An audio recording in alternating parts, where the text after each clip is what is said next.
Hi! Hello! Welcome to my channel 'Zakir talkies'. Jubilee Hills ఉప ఎన్నిక గురించి మాట్లాడాలి.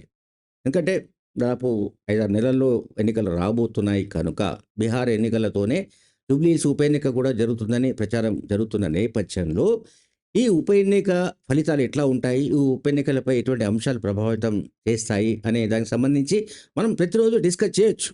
ఎందుకంటే ఈ ఉప ఎన్నికను బీఆర్ఎస్ పార్టీ జీవన్మరణ సమస్యగా తీసుకుంటోంది. జీవన్మరణ సమస్య. అంటే పార్టీకి జీవన్మరణ సమస్య. ఒకవేళ జూబ్లీ హిల్స్‌లో కనుక ఓడిపోతే ఎందుకంటే ఇది బీఆర్ఎస్ సిట్టింగ్ సీటు. ఆ సిట్టింగ్ ఎమ్మెల్యే మరణించిన కారణంగా మాగంటి గోపీనాథ్ మరణంతో ఈ ఈ ఉప ఎన్నిక జరుగుతోంది. సో, ఇక్కడ సిట్టింగ్ సీటును గనక నిలుపుకోలేకపోతే పార్టీ నాయకులు, క్యాడర్ కూడా తమ పార్టీని వదిలిపెట్టిపోయే అవకాశాలున్నాయి. తమ పార్టీ పైన నమ్మకం సడలిపోయే ఛాన్సెస్ ఉన్నాయి. ఖచ్చితంగా వాళ్ళు కాంగ్రెస్ వైపుకో, లేకపోతే బీజేపీ వైపుకో వెళ్ళే ఛాన్సెస్ ఉన్నాయి. వలసలు వెళ్ళే అవకాశాలు ఎక్కువగా ఉన్నాయి అనే భయం బీఆర్ఎస్ పార్టీని వెంటాడుతోంది. ఇప్పుడు బీఆర్ఎస్ పార్టీ తరపున ఈ ఉప ఎన్నికకు ఇన్ఛార్జులుగా బీఆర్ఎస్ పార్టీ వర్కింగ్ ప్రెసిడెంట్ కేటీఆర్‌ను, అలాగే మాజీ మంత్రి హరీష్ రావును నియమించారు. అండ్ అట్లాగే కేటీఆర్‌కు సంబంధించిన అంశాలు ఎవరైతే పోచంపల్లి శ్రీనివాసరెడ్డి, షంబీపూర్ రాజు మరి కొంతమంది బృందం ఆల్రెడీ రంగంలోకి దిగి క్యాంపెయిన్ చేస్తున్నది. అలాగే మాజీ మంత్రి తలసాని శ్రీనివాస యాదవ్ కూడా చాలా యాక్టివ్‌గా జూబ్లీహిల్స్ ఉప ఎన్నికలో ఎన్నికలకు సంబంధించి ప్రచారంలో పాల్గొంటున్నారు. అయితే ఇక్కడ ఒక గమనించాల్సిన అంశం ఏంటంటే సింపతి ఫ్యాక్టర్ గురించి మనం ఇంతకుముందు కూడా మాట్లాడాం. జూబ్లీహిల్స్ ఉప ఎన్నికలో మాగంటి గోపీనాథ్ భార్య సునీతను నిలబెడితే సింపతి ఫ్యాక్టర్ ఇంతవరకు పనిచేస్తుందనేది ఒక ఇష్యూ.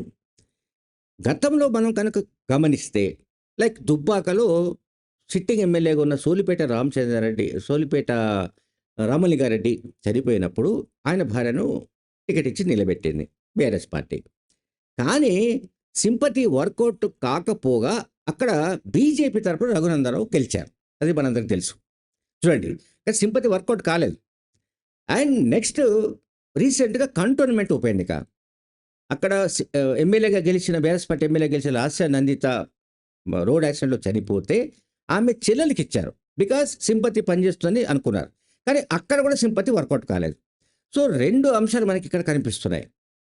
ఒకటి ఏది అరే ఉప ఎన్నిక అంటే ఈవెన్ హుజురాబాద్ కూడా ఓడిపోయింది. హుజురాబాద్ కూడా బీజేపీ గెలిచింది. Right, okay. అది కూడా సిట్టింగ్ బీఆర్ఎస్ ఎమ్మెల్యే. కానీ ఈటెల రాజేందర్ కనుక ఆయన వ్యక్తిగతమైన చరిష్మా అనండి, లేకుంటే ఆయనకున్న పట్టు అనండి, ఇతరత్ర కారణాలతో ఆయన అక్కడ గెలిచాడు. అంటే ఏం చెప్పదలుచుకున్నానంటే, ఇప్పుడు సింపతి వర్కౌట్ అవుతుందా?